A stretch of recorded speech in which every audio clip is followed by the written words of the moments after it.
মানে আমার chart প্যাটার্নগুলো draw করা সিস্টেম, ট্রেন্ড লাইন ড্র করা সিস্টেম আপনার সাথে একটু নাও মিলতে পারে, ডিফারেন্ট হইতে পারে কিছুটা। তো এটা আমার সিস্টেম, আমি এভাবে অ্যাকুরেসি ভালো পাই।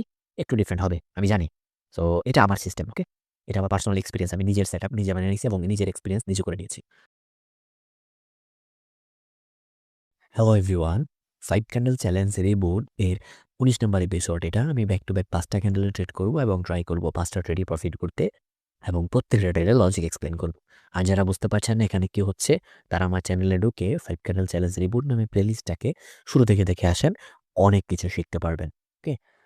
এখানে আমরা একটা ট্রায়াঙ্গেল প্যাটার্ন দেখতে পারতেছি। আমার ট্রায়াঙ্গেল প্যাটার্ন ড্র করা সিস্টেম মানে আমার চার্ট প্যাটার্নগুলো ড্র করা সিস্টেম, ট্রেন্ড লাইন ড্র করা সিস্টেম আপনার সাথে একটু নাও মিলতে পারে, ডিফারেন্ট হইতে পারে কিছুটা। তো এটা আমার সিস্টেম, আমি এভাবে অ্যাকুরেসি ভালো পাই। একটু ডিফারেন্ট হবে, আমি জানি। সো এটা আমার সিস্টেম, ওকে? এটা আমার পার্সোনাল এক্সপেরিয়েন্স। আমি নিজের সেটআপ নিজে বানিয়ে নিয়েছি এবং নিজের এক্সপেরিয়েন্স নিজে করে নিয়েছি। আরেকটা কথা আমি বলি সবসময়, যদি লেভেল কোনো একটা কি লেভেল বা প্রাইস পয়েন্ট যদি ব্রেক হওয়ার আগে টেস্ট হয়ে আসে, তাহলে ব্রেক হওয়ার পরে সাথে রিটেস্ট আসা জরুরি না। রিটেস্ট একটা ক্যান্ডেল পরে আসে সাধারণত। তাই এই ক্যান্ডেলটা রেড করার চান্স অনেক বেশি। এখানে আমি ডাবল ট্রেড করব।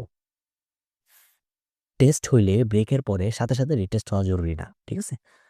আর এইটা যে ট্রায়াঙ্গেল প্যাটার্ন ছিল, এই ট্রায়াঙ্গেল প্যাটার্ন এটার রিটেস্টের এরিয়া হবে, এটার ডেনসিটি যতটুকু, এটার রিটেস্ট করার এরিয়া ততটুকুই হবে সাধারণত। হ্যাঁ?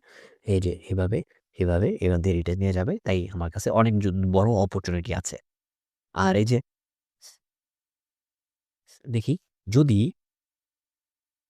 যদি এটা রেড ক্যান্ডেলটা স্ট্রং হয় তাহলে পরের ক্যান্ডেলে বায়ার্স আসার চান্স অনেক বেশি। কেন?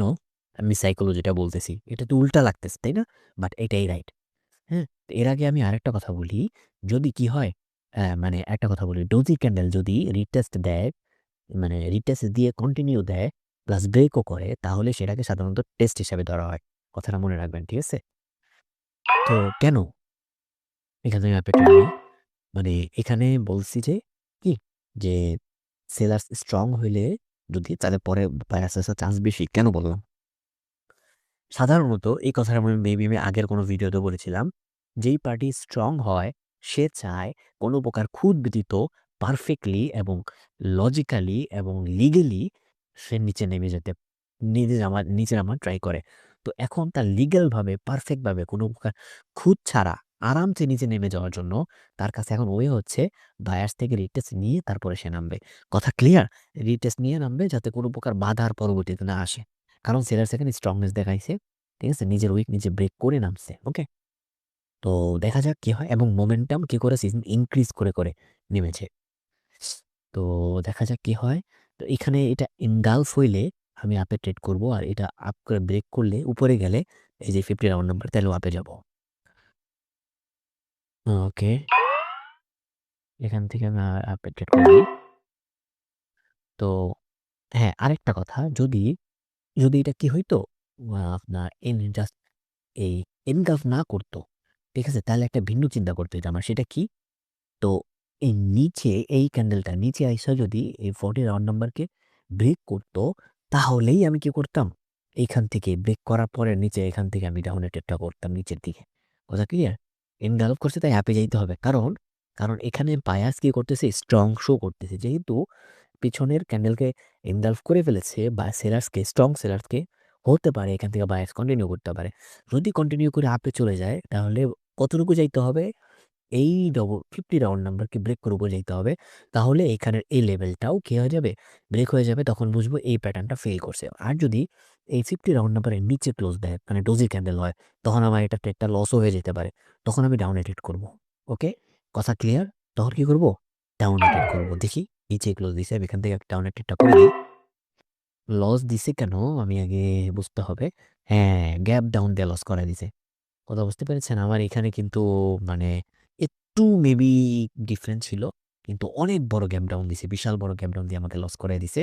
আমার প্রেডিকশন কিন্তু রাইট ছিল, ওকে? আমার প্রেডিকশন রাইট ছিল। বাট আমার এন্ট্রির কারণে এন্ট্রিও না, এন্ট্রি ভালো হইলেও আমাকে লস দিত। কারণ অনেক বড় গ্যাপ ডাউন দিছে ঠাস করে। এটা একটা রেড ক্যান্ডেল, আমি ডাউনের ট্রেডটা কেন করলাম এটা বলতেছি। দেখেন, সাধারণত রিটেস্টের জন্য ২ টা ক্যান্ডেল আসে। আর রিটেস্টের ক্যান্ডেলগুলো সাধারণত এরকমই হয়। ঠিক আছে? রিটেস্টের ক্যান্ডেল সাধারণত এরকমই হয় এবং লেভেলের মধ্যে ক্লোজ দেয়। যেইটা ব্রেক করে নিয়ে ঝামেলা ছিল সেগুলোতে। তো আপাতত এতটুকু এক্সপেক্ট করতেছি যে এটা রিটেস্ট ছিল। এখন সেলার্সকে এটা রিটেস্ট বানানোর জন্য একটু ঝামেলা আছে। সেলার্সকে একটা বড় পরীক্ষা পাস করতে হবে। সেটা কি? সেলার্সকে এই 00 অ্যাকাউন্ট নাম্বারকে ব্রেক করতে হবে। সেলার্সকে টাস্ক এটা, টার্গেট না। টার্গেট আর টাস্কের মধ্যে কিছুটা ডিফারেন্ট আছে। যদি ব্রেক করে যায় তাহলে এখান থেকে থাপ করে ডাউন রেটেড করব। ব্রেক করতে না পারলে এখান থেকে আমি আপ রেটেড করব। কেন করব আমি বলতেছি সেটাই করছে। আমি আপেই যাব। কেন? কারণ সেলার্সের এখানে জরুরি ছিল সেলার্সের এখানে জরুরি ছিল এই 50 00 রাউন্ড নাম্বারটা ব্রেক করা। ঠিক আছে? কারণ বায়ার যেহেতু এনগালফ করে এসেছে। তো এনগালফ করে যখন ফেলেছে তখন সেলার্সের এইখানে মানে এই কি করা স্ট্রংনেসটার মধ্যে কিছুটা সন্দেহ তৈরি হইছে। সাইকোলজিটা এরকম এখানে। ঠিক আছে? তো এনগলফ না করলে যদি ছোট, ছোট ক্যান্ডেল আসতো তাহলে বুঝতাম না ঠিক আছে। বাট একটা স্ট্রং ক্যান্ডেল যেটা দিয়ে বায়ার্স তার সেলার্স তার নিজের অস্তিত্ব প্রমাণ করছে, সেইটাকে এনগালফ করলে এখন সাধারণত ডিসি মার্কে এটা হয় আমার পিছনে ভিডিওগুলো দেখবেন যে সেলার্সের জন্য এখন জরুরি হবে কি যেই লেভেল থেকে বায়ার্স আসছে, এন্ট্রি নিছে সেই লেভেলটাকে কি করা? ব্রেক করা। তো আমি একটা কথা সবসময় বলি বায়ার্স আসছে তো কোথা থেকে আসছে এটা দেখতে হবে। এড এই ডজের রং নাম্বার থেকে বায়ার্সের কি ছিল? এন্ট্রি ছিল এবং এখান থেকে সে এনগালফ করছে। কি করেছে? এনগালফ করেছে। কোথা থেকে এসেছে? কিভাবে এসেছে? কোথা থেকে এসেছে? ডটের রং নাম্বার থেকে। কিভাবে এসেছে? এনগালফ করে এসেছে। তার মানে কি? এখন সেলার্সকে তার প্রুফনেস দেখাইতে হইলে কি করতে হইতো? এই যে এই ডবল রং নাম্বারটা ব্রেক করতে হইতো যেখান থেকে মূলত বায়ার্সের এন্ট্রি ছিল। কথা ক্লিয়ার? এজন্যই সেটা এইজন্য বায়ার্স সেলার্স এর জন্য টাস্ক এটা।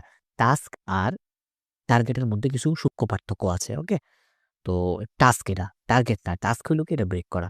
পারে নাই। তার মানে সেলার সেখানে আপাতত সেই সেখানে বায়ার্স আপে কন্টিনিউ করবে। দেখছেন কিভাবে টাস্ক ট্র্যাপ করে মার্কেট। রিটেস্ট বানানো ট্রাই করার পরেও সবাই কি করবে এখান থেকে দাপ করে ডাউনে মারতেই থাকবে। কিন্তু এটা সূক্ষ্ম পার্থক্য। এইজন্যই অনেক সময় কি করে না এরকম রিটেস্টের পরে কন্টিনিউ আসে মার্কেট নিচে যায় না। ওকে? তো সবাই ভালো থাকবেন। আবার নেক্সট কোনো এপিসোডে নতুন কোনো নলেজ নিয়ে আবার দেখা হবে। Best of luck.